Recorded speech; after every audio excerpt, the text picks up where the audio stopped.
We have been investing in single-family rentals only recently, but we've been investing in multifamily properties for a number of years. What is the rationale from your vantage point of why we're moving and moving into this single-family rental space? I think ultimately it is driven by tenant demand. If we think about what drove the traditional multifamily cycle, in the most recent cycle, it was millennials. Now they're aging, they're starting families, and yet they're still straddled with the same student loan burden that prevented them from entering the for sale market many years ago. So, they're getting older, having children, they want that family-friendly lifestyle, but they still can't get into the for sale market. And in fact, I just saw a statistic that 69% of households, so roughly 7 out of every 10 households, would not qualify for a mortgage under today's lending conditions. So when you think about it, it's really an evolution, a natural evolution of what the institutional owner can offer to renters. So we're really just filling in that part of the renter spectrum.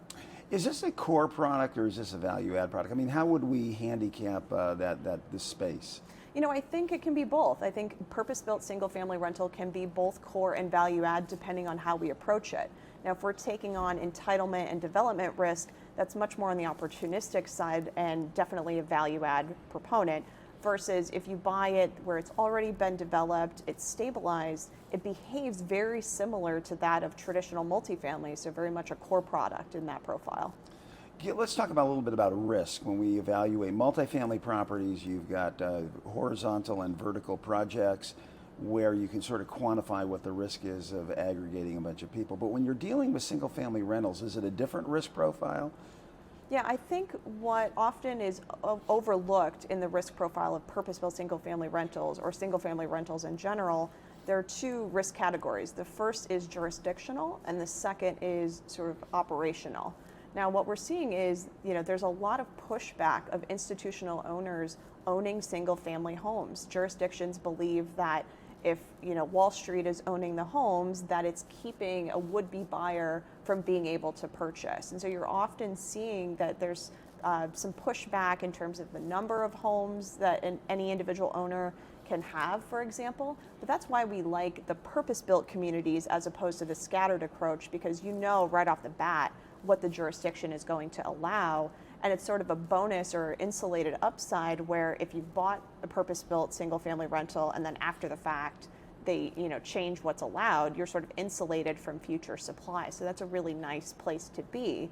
So that's just jurisdictional risk. But on the operations side is that it relates to higher OPEX and CAPEX. These are larger communities, they're larger units, and that entails having higher maintenance costs, higher turn costs. You're not painting a one-bedroom apartment anymore, you're painting 3 bedrooms, a living room, and upstairs, a downstairs.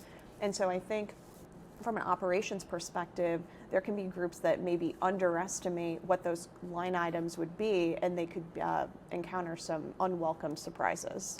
So with the rents going up at the rate that they have been going up over the last several years, and with the demand for multifamily as well as single-family purpose-built projects, are you concerned about jurisdictions superimposing rent controls or other limitations in terms of ownership, et cetera? I think there has been a lot more talk about rent controls and from jurisdictions that we might otherwise not have thought of as being high risk for that. But what the studies have historically shown is that rent controls actually serve to quelch future supply. It deters future development. So I think a lot of jurisdictions are rightly approaching it tactfully, and I don't envision that it becomes such a widespread issue. Okay, so you and I have been talking a lot about the issue of essential housing and the missing middle and the ability to be able to provide what we would call affordable housing for people in the $40,000 to $80,000 income range because of the challenges of being able to build that effectively. Is this a product that would work for this cohort, purpose-built single-family rentals? I think there are certain projects that definitely would fit the bill. Ultimately, at the end of the day, everybody deserves a safe place to live. And so when we think about purpose-built single-family rentals, we're adding supply, we're adding new housing to the stock. So that should help alleviate affordability sort of across the spectrum. More housing creates affordability for folks. But I also think we look at single-family rental solving for a slightly different cohort.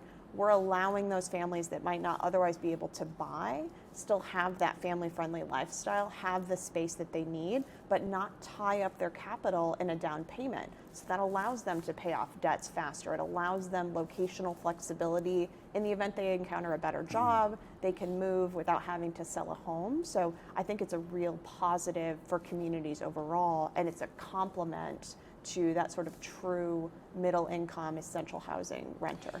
Do you think the idea of private investors going out into areas that are lower income areas and buying single family houses and converting them into rentals and putting in ADUs, do you think that that area of gentrification and adding additional housing is going to be accepted and embraced by communities, or is there challenges in that? There are absolutely challenges. We've heard the expression NIMBYism, not in my backyardism. Everybody understands that the U.S. is underhoused. We all agree that we need more housing, but nobody wants it in their own backyard. And this is the challenge that jurisdictions are facing. How do we balance the demands of homeowners that want their values protected with the needs of a community and the need for housing? So it's a difficult topic. Right. Well, thank you.